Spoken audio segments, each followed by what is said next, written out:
I want the entire corrupt Washington establishment to hear the words we were all about to say.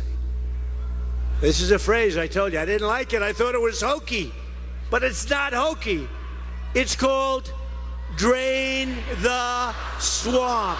We're going to go to Washington. We're going to drain the swamp. That was from last Monday, the day before America voted, and you just heard from Kellyanne Conway and the transition and how that's going. I want to bring in two people very familiar with this process. Juliana Glover was deputy spokeswoman for George W. Bush's transition team 2000, and Ben Domenech is the publisher of the Federalist. How'd I do, Ben? Close enough. Close enough, right on. You just heard Kellyanne Conway. What did you hear in the answers as she was trying to work her way through our discussion? Kellyanne is doing a very good job trying to masterfully impress upon us that we should expect nothing like we've seen before, and the entire media elite and Washington elite expectation that we should see what's expected out of this president-elect is misguided on every level.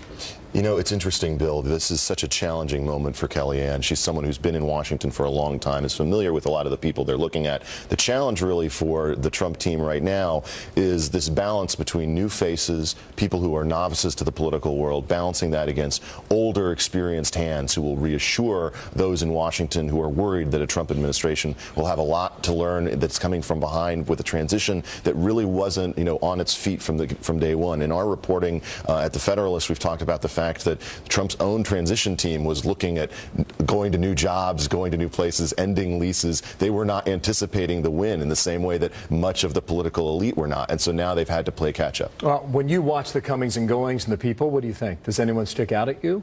I think they're trying to drive a narrative. They're trying to talk about different personalities that may come in. They're doing it in a way where there's almost sort of a red carpet walk in front of the press and media there in Trump Tower. There is an underground arrival where they could be doing a various wide range of other meetings. What does that suggest then, Julianne, about the process or the message perhaps that Mr. Trump is trying to convey? I think that he got to the White House by being an incredibly good showman and driving a message and a narrative. And I think that a lot of what they do every single day as president-elect and then as president will be about driving that same narrative and trying to tell a story to the American people about how this president-elect is different.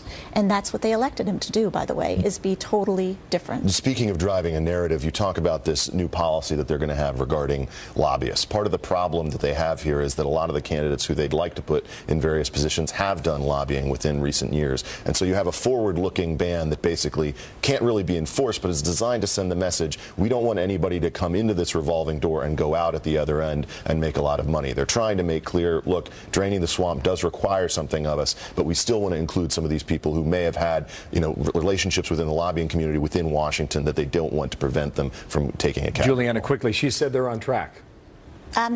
Does it appear they are? They are on track compared to the 2000 transition because we got started a whole month late. I'm not going back there. Juliana, thank you very much. Ben, great to see you as well. Thank you for